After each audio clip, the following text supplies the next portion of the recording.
right, what's up, everyone? We are back with another You Know What It Is podcast with the segment Intentional Living. It's your girl Randii again, and our lovely co-host Kelley with Empowered Self-Healers. And today, this is our second episode. Super excited about this being the second time and just building momentum with this segment. Really diving deep into, our personal goals, what intentional living really is, and what you can do to implement those things in your life. So thank you guys for tuning in. Please feel free to offer us any feedback and to let us know if there's any topics in particular you'd like us to discuss, and we'd be more than welcome to go ahead and do that for you guys. All right. So today's topic we have... Yes, thank you so much. Today, we are working on intentional living still, specifically focusing on blockages that might, be in your way from creating that intentional living practice that we're ultimately focusing on shifting to.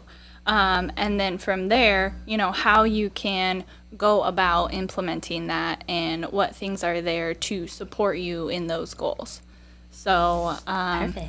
Yes, this is where we're at. And we love any questions that y'all have for us at all. We're really just here to serve. And thank you so much for listening. So let's start with the blockages that prevent us from really living an intentful life. I jotted down a couple things. We'll dive deep into each one. But one of the first ones I think is fear. Or discomfort. You sit in this space, you have this vision for where you want to go. However, fear creeps in, right? You get the twisties in your stomach and whatnot, and you feel afraid to really step out, whether it's because you lack confidence. You've never done this before. It's your first time, stepping out.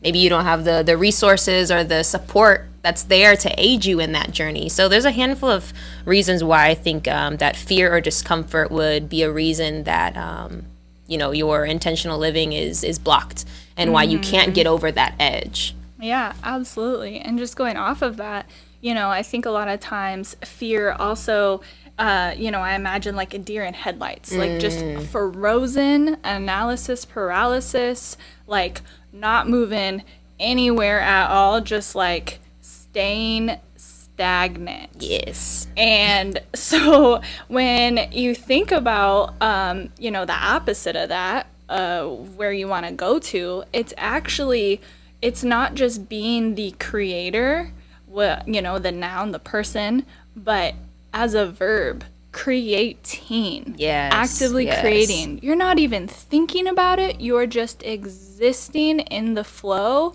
and riding the flow. And it's natural. Right. And that's we talk about it. Life is the ebb and flow, right? And so anytime that you prevent that flow from happening, you are going to create, a blockage. Anytime you're suppressing, some kind of emotion or, a thought, that it's going to explode at some point, Another thing that we had wrote down was judgment. Or, expectations that maybe family or friends have on you from maybe things that you've already experienced, mistakes that you've made. And just in general, I think we've kind of, in certain ways, created this culture of, just being so critical of one another and judging each and every movement. So sometimes it's scary to step out when you're like, dang, everybody's going to look at me like as this beginner, and I'm going to get judged because it doesn't look perfect. It's not up to society's standards. And in that aspect, it's just really important to try to tune it out. I know it's hard because we have so much media and so many things in our environment that are influencing us to care. But that's one of the blockages, that's going to be there for you, that doesn't allow you to step into your own space because you're afraid of judgment, and you're afraid that, they have this expectation that, I need to just be involved in gymnastics my whole life. I can't grow to be anything else. This is my only identity. I'm holding myself back, And if someone can only hold me in their mind's eye of somebody that I was and not embrace who I am now, or the other aspects of who I've always been, Like, it's okay. Maybe that's just not my audience, you know? But allow yourself to grow and thrive. Absolutely. And, you know, that really connects with, it not only connects with fear, but it also connects with attachments. And so with all of these things that we're listing here, by the way, if you can connect them down to like the very root, because they're all going to be traced back into your programming to like a very root of when that was implemented into your brain and what value that's upholding.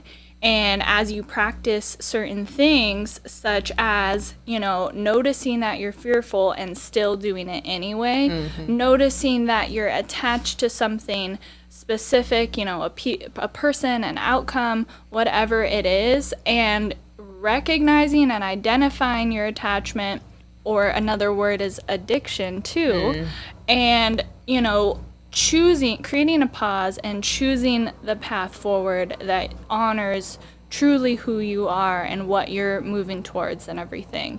And, you know, who are you living your life for? The approval of other people or the approval of yourself? Right. And all of that goes into our programming, you know? And some of this programming we are unaware of. Some of it we are. Some of it we've shed light on and we're conscious of. But some of it lies so deep and ingrained in just our habits. We don't even realize we're doing them. And so that's why, you know, in our last episode, we talk about mindfulness so much and bringing awareness to what you do on the daily and, you know, what you're thinking of and how you move and act, because then you'll start to decode exactly, you know, what it is you're doing, what kind of things that, you know, you've been unaware of that are negatively affecting you. Or you can even, you know, look at the things that are actually helping you on your journey that you never even knew. And you can even use that as some fuel to be like, okay, I actually have some pretty great patterns here. I just need to adjust some other things that are creating these other good patterns from really blossoming into something great. Exactly. I love that. It's really noticing the awareness for, you know, the specific thing that is going on. And if it's heading you in the right direction, then keep doing that, right? And keep noticing that and, you know, being present with that. And if it's, you know, if you're heading in the wrong direction, you just trace back and you just find the hiccup. And I also really recommend, if, you know, you don't already have some place to write this down. Because, you know, that way you're not trying to hold all the information in your head. And, you know, if you mean business, you're going to get a notebook here. Yeah, you will. It's too much to try to log in your brain. You'll have to see it at some point. Can you, Kelley, elaborate a bit on how this goal of or feeling of wanting certainty in our life prevents us from really being able to step into the unknown? Yes, absolutely. This is, you know, this is actually something, you know, really personal to me too. And I'm sure a lot of us really deal with this because, you know, let's use the analogy of getting a job, right? Get that paycheck. You are comfortable. You know, every week, every 2 weeks, you're going to get X amount. You know, if you do this, you will get this. Okay. And yeah, that's, you know, that's nice to a certain extent, right? But when you confine yourself to a box, you know, I have to show up, be there, spend my time 40 plus hours a week. I get paid for 40 hours, but I'm working 60. Right. And I don't like any of my coworkers. I'm unhappy. I'm not even being myself. My light is dim. I don't have time to, you know, make myself nourishing food. I just eat out because that's quick and easy and I'm tired. And then I go home and then I watch Netflix and then I go to bed and then I live the same day the next day. Right. And then 40 years later, I die. Hey.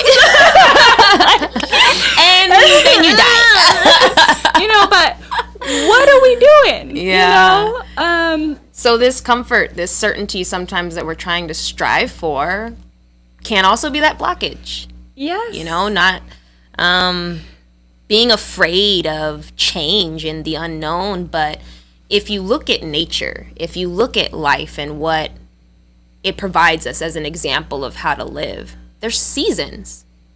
And we all know that. Like, the certainty of it is, hey, we got 4 seasons. Or, well, some places. We got 4 seasons. And we cycle through that. However, within each season, sometimes it brings something new, right? There's this uncertainty within that certainty. But it's being able to be comfortable with knowing, okay, hey, like, there's a cycle of change in life. So I can at least be comfortable knowing that, hey, there's going to be the ebbs and flows. Sometimes I'm going to feel good. Sometimes I'm going to be anxious. Sometimes I might be sad. Sometimes I'll be empowered. Knowing that life will kind of take you through all those emotions, you can start to just, you know, expect it, right? And to incorporate it into your life and to be able to embrace it as it comes. But within that, again, you're never going to be for sure what's going to happen in your life. Mm-hmm. You know, in this phase of happiness, the joy may be different. Mm-hmm. In this phase of, you know, you kind of being down and out and maybe a little depressed, there may be different things that are affecting that. So one of the things that has really helped me in embracing change is really taking a look at nature. And it's the perfect way to develop mindfulness practice because you just kind of are sitting there. You're the observer, right? Whether you're going on a hike or whether you're spending time with family and friends, you know, up at the lake or whatnot. It's providing you a space to look at nature unfolding in its most pure state. And when you reflect that back on yourself, you can see that there's so many similarities between how nature moves and how we naturally move. We've kind of developed a little bit of unnatural movement and patterns, and we're so fast-paced, you know, now. However, the earth still is moving in its divine timing, taking its time, going through the seasons. And so I love looking at nature as that representation.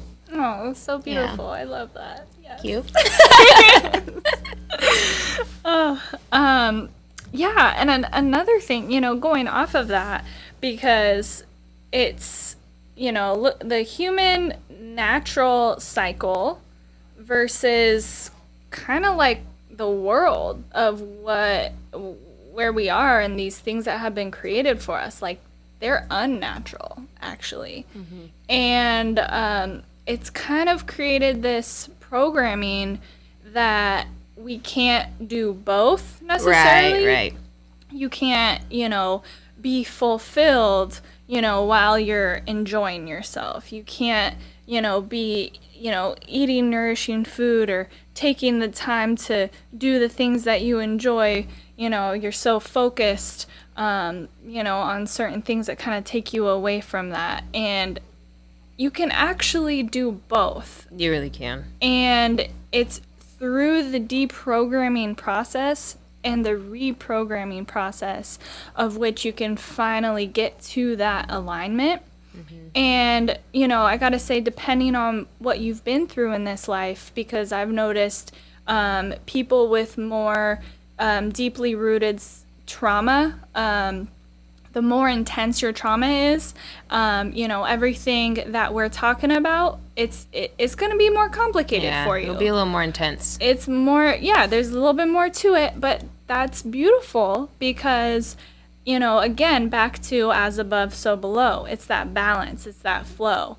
And so whenever I'm experiencing a low moment, I have reprogrammed myself to feel excited about it because as low as I am, that's how high I'm going. Exactly. That's how high I'm going. So I'm like, what's it gonna be? What? You know, like. Okay. No, it's true. Like, you know, through some of our darkest pain and our darkest hours produces the most beautiful crops. Mm-hmm.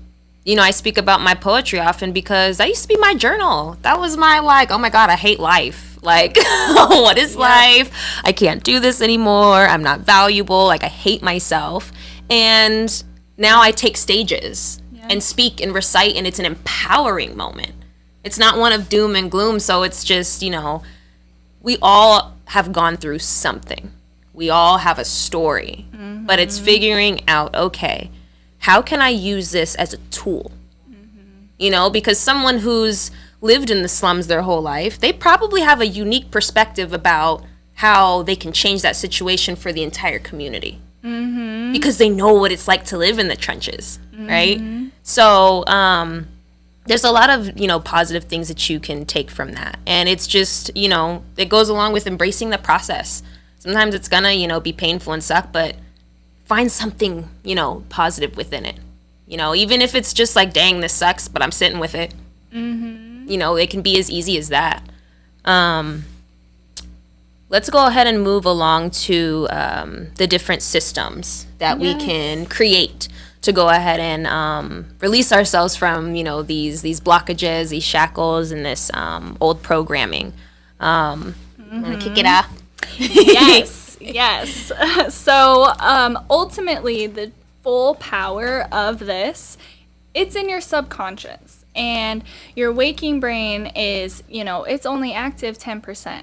And the other 90%, that's the subconscious. So, you know, like, do the math, you know. Yeah. There's a lot going on in the background that, you know, we just are unaware of. Yeah, they're just these background programs that are truly running the show. And you know, it's in your ability to build your awareness for those pathways and exactly what is going on there. And, you know, so considering, you know, what is affecting you, you know, so it's really your senses, you know, it's your eyes. What are your eyes taking in? What are your ears taking in? You know, who are you spending your time with? You know, how are you spending your time? You know, your environment.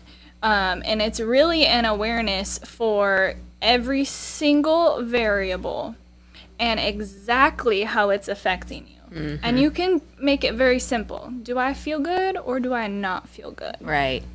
How does your body feel? How is it responding in your environment? Because the body knows. Like, that's what responds first.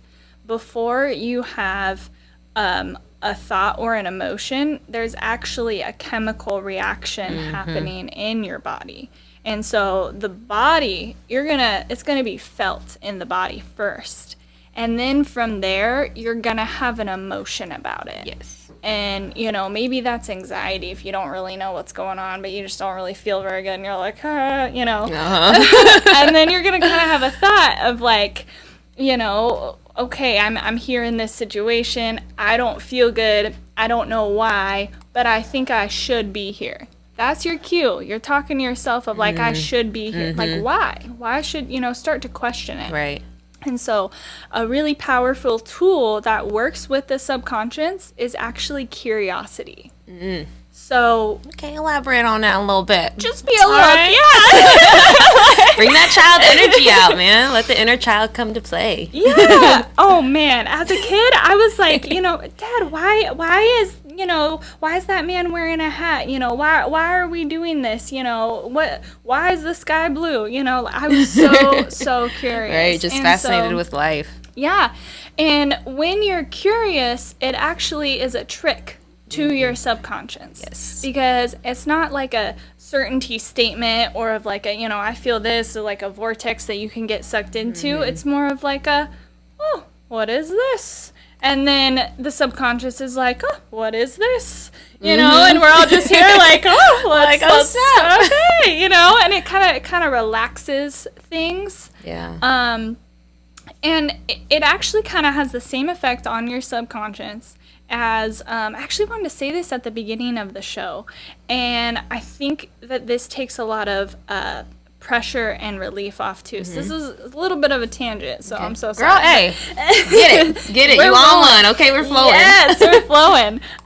So I really just want to put like a disclaimer, because I think that a lot of people have gotten into this mindset and this obsession of, you know, okay, what are the credentials, you know, and do you know that, and, you know, what, you know, like these certain things, and listen, I'm not coming to you and shoving this information down your throat. Right. You know what I'm saying? Like, Exactly. if this resonates with you, take it. If you are Embrace open it. to receive it, take it. But at the end of the day, I don't know anything. And you only know anything if you go do the research, if you go figure it out, and if you find out for yourself at the end of the day, you know, what things mean to you. Exactly. And so I'm not coming here like some kind of big authority or whatever. Yeah, no, you know? It's not what we're trying to build here. And, you know, because we don't know everything. We'd be sitting here lying to say, like, if we knew everything.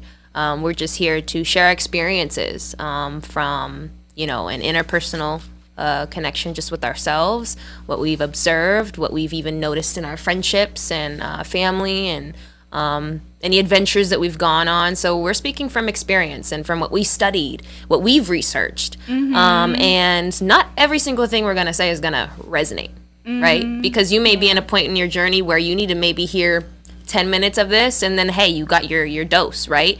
But at the end of the day, like, take what resonates. If it doesn't, hey, let it fly. Yeah. Like, it's completely okay if, you know, the entire segment or the entire episode you're not fully engaged with, because sometimes that happens even with, like, reading. You know, I can read a book 3 different times and pick up different information each time depending on where I'm at in life, what emotion I'm in, you know. Exactly.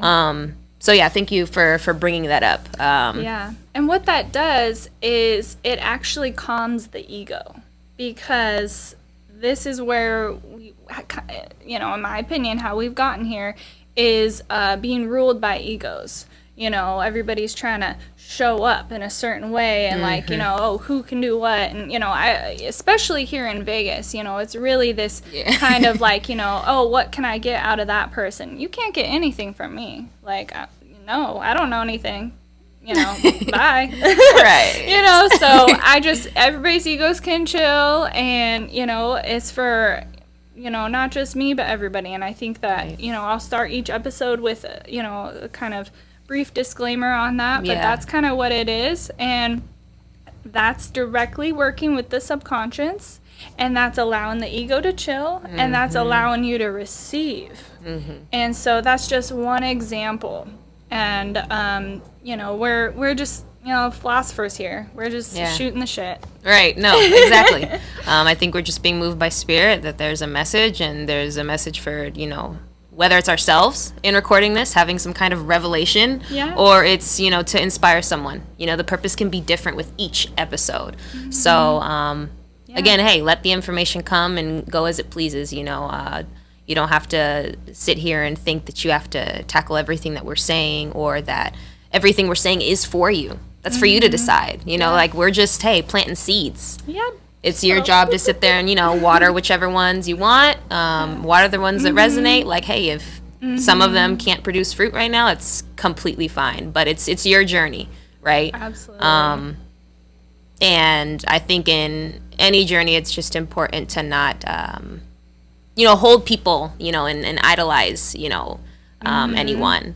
Because it's definitely not our intention here. Like, I don't want you holding me up in this high, mighty space, right? Because then I can't be human then, right? I can't make mistakes, and, you know, that's not what we're trying to portray here. Exactly. We're just like you. We're just figuring it out, and we're just at, you know, our own part of the journey. You know, if the end point is here, we're all just at a different perspective and a different place in it. And it's an even playing field there. So No, it really is. Yeah. Thank you.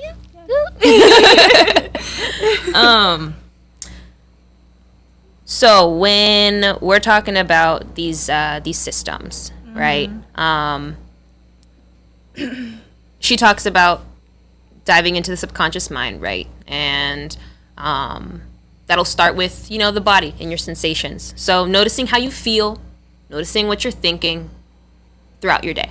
You know, don't put too much pressure on yourself. Remember, be curious, because when you're curious, you bring more of a childlike fun nature to it, rather than, you know, you're sitting there telling yourself, like, oh my gosh, you have to know how this is making you feel. Like, you produce less stress on yourself. There's not as much expectation, and you can kind of allow yourself to really be an observer without judging yourself. notice, observe, but don't judge yourself through that process. But another thing that can help once you start to, become aware of your body, the sensations in the environment, is how do you best learn so that you can best receive this information? Yes. She talked about writing things down, right? So you might be someone who likes to read, or you like to write things down, and that's how you can best, I was going to say devour the information, and that was just so extreme. You can best absorb the information. I think most people are just gonna be, out and about, busy, doing. And so it's like, oh, when can I find the time? And so, I have an iPhone and there's a notes app, and I just really quickly, oh, I just noticed this. And then the notes app will be your friend, yes. Okay? That's where I put everything. Yes. But some people, hey, you're auditory, right? So go onto the podcast app in Apple, all right? Yeah. And tune into the episodes, all right? Yeah. Maybe you need to listen to, different lectures and whatnot. Then we also have visual learning. Maybe you need some pictures. I need pictures. I need a visual, all right?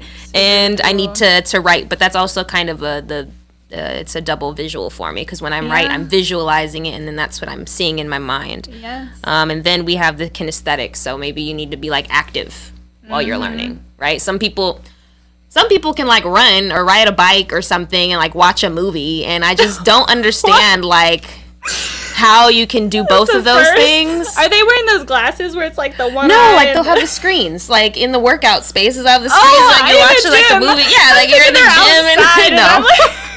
But I can't do all that. Okay, that's too much. That's too much. That's a lot. Yeah. I mean, I could do it with yoga, but that's it. So I have a great example of what you're going through here. So when I was trying to figure out the best way to remain grounded in social settings, I, would practice a variety of things, but none of them were just really sticking. And so as you go through this, you're going to try things. You're going to find out, okay, that doesn't work. That doesn't work. Just keep trying to find what works for you. I finally found this visual exercise. I'll share it with you now. And so what I do when I'm out and I need to ground, I'm super visual, like, oh my gosh, okay? And so I've created like this space in my head where I do my visual activities while I'm like also here present with you physically. So it's like I'm in like two places different at worlds, once. yeah. It's a fun space to be in. You're like, boop, boop, okay. And so if you're out and about grounding, this might work for you. Might not. I love to imagine that I'm literally the only person sitting atop of a beautiful mountain with a beautiful view in nature, and I am at the top of the mountain, the very peak, and I'm also the mountain. And so if anything, entity, energy, physical or not, were to try to cross the mountain, they cannot cross because that's my fucking mountain. You know what I'm saying? Okay. And they need boundaries. They need my Get back. They need my explicit consent to do so. Right. And that just makes me feel like I have, space not only physically but energetically. Right. Because I'm really energetically sensitive, and so I would feel like energetically attacked all the time in social settings, and I couldn't handle it. So so this is great grounding, great rooting, highly recommend. It's just really calming space and everything. And so I had tried other visual exercises that I like leading up to that, like imagining that I'm a tree. And that's great when I'm alone, but it wasn't enough for when I'm out social. And so that's a thing for you to know, there's going to be, some works in this way with these variables, and then the variables are going to change, and you might need something else. Yep, because what might work for you in this space, it can be different in another space, like even if you're, out and about. And I know for me, if I'm in a public space and say like I feel like maybe awkward or something, I always make sure I have my book or my notebook because either I can just like dive right into my book and then just, you know, ignore everybody else around me. It helps me tap into my own zone so I'm not so focused on everyone. Or hey, if I'm inspired by my environment, you know, I can then, you know, jot some notes down. But it just allows me to like settle, you know, in the space. Like, let me whip out my notebook. You always have it with you. I do. I always bring my notebook and book everywhere with me, okay? Yes. Or in some kind of beverage, all right? Whether it's a kombucha, some water, or even just me going in a space and like having a coffee with me. Like it's these like little things of comfort that can really ground you in your space. Keep you connected with yourself. Mm-hmm. Yes. So when it, just to kind of start wrapping everything up, gaining awareness of your subconscious, your bodily sensations, what you're thinking, what you're feeling throughout your day, any activities that you're going through. Then figuring out a system of, okay, I'm noticing these things. How do I best learn so that I can start implementing practices that are, you know, good for me? Like we've already talked about. She's really good with the visuals. She'll sit there and, you know, visualize something that'll bring her into this space of mindfulness and awareness that allows her to settle down so that she can connect with herself. For me, it's writing. It's also reading. And then, you know, have fun with it. You know, it can be something as far as, you know, you're trying to reprogram your mind to have positive thoughts. You know, put a whole bunch of, you know, sticky notes or little note cards with like uplifting, you know, messages on them. Or, I mean, there's stuff you can even order like on Amazon or, you know, go to the store and just anything to uplift your day. You can have like a word of the day, a quote of the day. And I want to touch on that real quick. Get it. So as I was trying to shift my mindset, you know, what really made me think about this is really when you said the word positive. A lot of people might be like, oh, well, that sounds like toxic positivity. Nah, no, it's not, because we talk about depth all the time, all right? It ain't just... So that's not what we're saying. I just want to clarify that. But what it is, you know, when something is going on, are you making an assumption of the worst? And why? You know, like... Are we assuming the worst? Or what would happen, let's be curious about it, if we just assume the best? Right. You know? Right. So it's kind of an awareness of that. And I think that was more so of what you were saying. Yeah. You know, if anybody's thinking, hold on there. You know. No, it's a balance. It's a balance of both, right? Yes. Because you can definitely, you know, just be programmed to just think negatively about everything. So anything positive, you're like, oh my God, it's too much. It's like, I mean, you can have a little dose, you know, throw some glitter on your eyes. Yeah, no, all right. But hey, there are times where it borderlines, you know, just constant toxic positivity because life is not always just rainbows and sunshines. Absolutely not.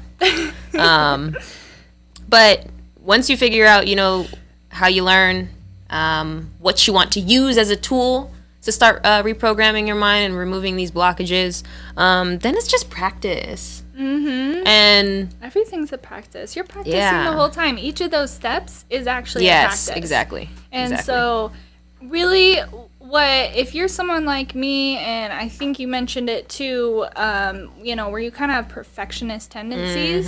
Yeah. Just a little bit. You know, if that's the programming that you're trying to get past, then you might get stuck on, you know, seeing the whole thing and being like, oh, and then getting overwhelmed or obsessing over it or whatever. So try to, in this instance, narrow the mindset to just focus a very small lens on one very small incremental thing. 1% improvement, 1% practice, 1%, you know, each day. If you're just putting 1% forward for 100 days, you know, you might be at 100. Probably not, though, because progress isn't linear. Isn't linear. Right. So it's an ebb and flow. We're just flowing here. Just give yourself enough to chew, all right? Don't choke yourself trying to Yeah. Put too much on your plate. Heimlich. No, it's easy to get into it, you know, because then with that perfectionism, you're just like, okay, well, dang, there's so many things that are effed up in my life. Now I got to change all these things, and it's not going to happen. You're not going to do it all at one time. All right. I don't care who tells you that you can change, 5 different things at one time. Realistically, in order to truly change the pattern to be a consistent practice, it's going to take time. So one step at a time.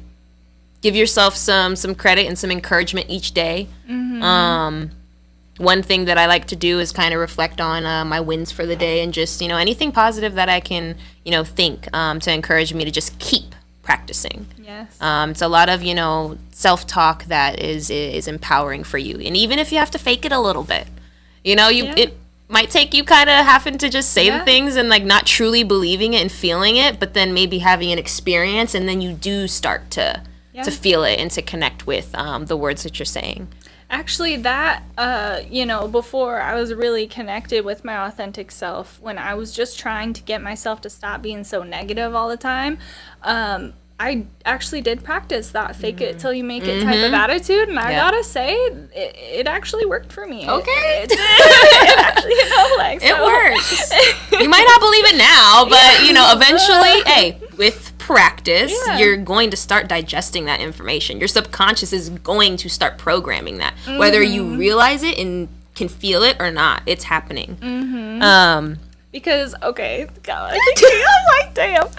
Because literally, if you think about your personality and who you are, it's like you're attached to your idea of you. And so if you can actually release those attachments and your idea of who you are, and you can just be like, this is who I'm going to be today, just go be that person, Obviously, it's not that simple, but that's kind of the idea behind it, right? Yes. That's actually the exact point I was going to make. So, here we go again. I love this. But yeah, it's like, I just had written, you're a product of your environment. Whether that's mental, emotional, physical, external, you are a product. So, envision, who do you want to be? And what does that look like? What is that person that you want to be? What are they doing? How do they think? Who are the people they surround themselves with? What are some, habits that they have instilled every day that, help them get to where they're going? What kind of mentality do they have? What do they tell themselves? Envision those things and then do it. I mean, sometimes it might sound, a little harsh, but just do it. You're never going to know until you just start. No matter how ugly or messy it may feel, it's going to be so empowering once you build that habit of just taking action and not getting stuck in your head before you do it. It's just like, you know what? No, this is what I want, so I'm going to do it. Yes. Just start now, a little bit at a time. Be kind to yourself. Yeah. And lastly, I just want to touch on healing is not 24/7. It's not something that you need to be immersed in all the time. Because then you start producing this idea in your head that, you're just this imperfect person that, just constantly has something that they need to change, constantly need to, do something to be what you want. And sometimes what you need to do is just to relax. Just chill. Take a nap. Where's that chill pill? Shut your brain off, okay? Maybe it is go watch some, some TV. Maybe it is, just taking your mind off of something, playing with your dog, enjoying time with family.